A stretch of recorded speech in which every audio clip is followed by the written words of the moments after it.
Ինչ որ բան է եղել, ես խաբար չեմ տենց Մեկնարկել է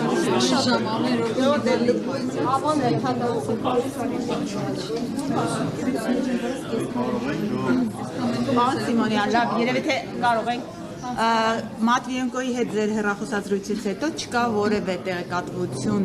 պաշտոնական արարողակարգից բացի, թե ինչ է քննարկել, արդյոք հայ-ռուսական հարաբերություններում վերջին, այսպես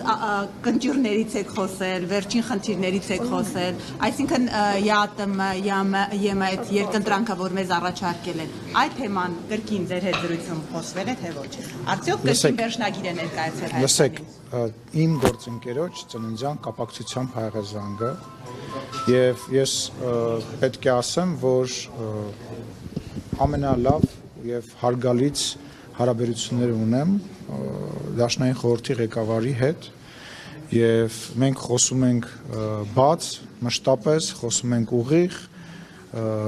երկստեք հարգանքի տրամաբանության մեջ Եվ հիմնական խոսակցությունը եղել է անձնական եւ ծննդյան կապակցությամբ զանգը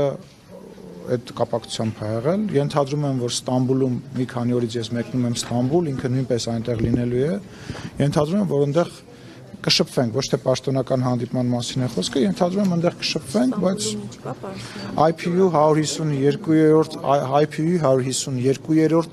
համաժողովն է, որը տեղի է ունենալու Ստամբուլում եւ բազմաթիվ խորհրդարանների ղեկավարներ են այնտեղ լինելու, նախատեսված հանդիպում կա այս պայդրությամբ երկու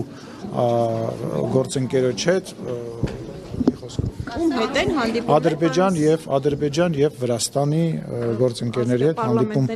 նախատեսվում, այո։ Վերադառնալով էլի Ռուսաստանի հետ կապ։ Վերադարձեք Ռուսաստանին, այո։ Պարոն Սիմոնյան, ինչ է Հայաստանի իշխանությունը որոշել այս փուլում, որովհետեւ մենք տեսնում ենք, որ արդեն մեր գործարարները խնդիրներ ունեն։ Մամուլում տեղեկատվություն կար, ջերմուկի հետ կապված խնդիրները կարող է առաջանալ եւ թիվ չտալ արտահանումը, Պրոշյանի կոնյակի գործարանի։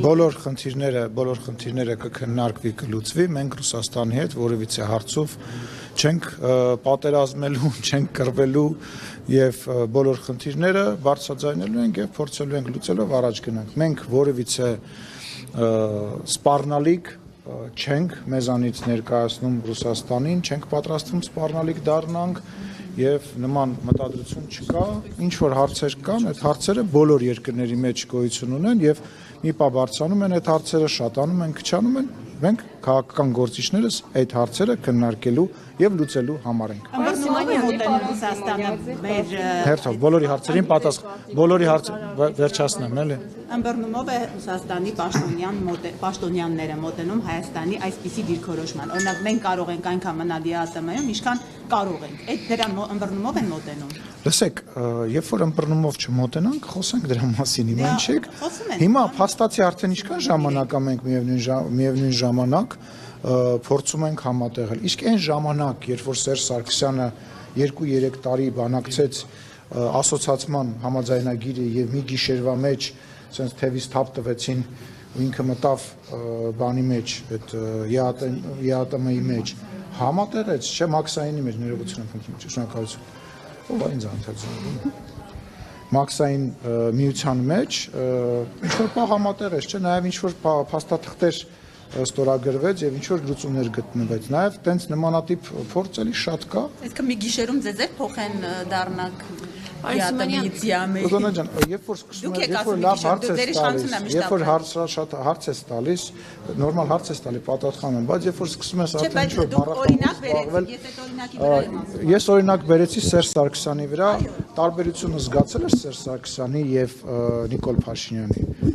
Թե չէ զգաց։ Իսկ Ռոբերտ Քոչարյանի եւ Նիկոլ Փաշինյանի տարբերությունը զգացել ես։ Օրինակ եթե Նիկոլ Փաշինյանը չլեր, ձեզ մեծամասնությունը հիմա ինոագենտ կլինեին։ Օրինակ 2021 թվականին եթե այլ ընտրություններ, ներողություն, եթե 2021 թվականին ընտրությունները այլ կերպ դասավորվեն, հիմա ձեր մեծ մասի ինոագենտ կլներ, դու բանտում կլներ կամ ինչ որ արդ երկրում։ Իսկ ես էլ բանտում։ Իսկ կարելի է ես իմ կարծիքը։ Իսկ կարող է քո ասուլիսն, արիստեղ ասուլիս դուր, արիստեղ կանգնի, շարունակեք իրան հարցեր տալ։ Շնորհակալություն։ Ինոագենտ եք ասում լրագրողներին, ի՞նչ է այդ նշանակում։ Փաշինյանը լավ կյանք եղել է։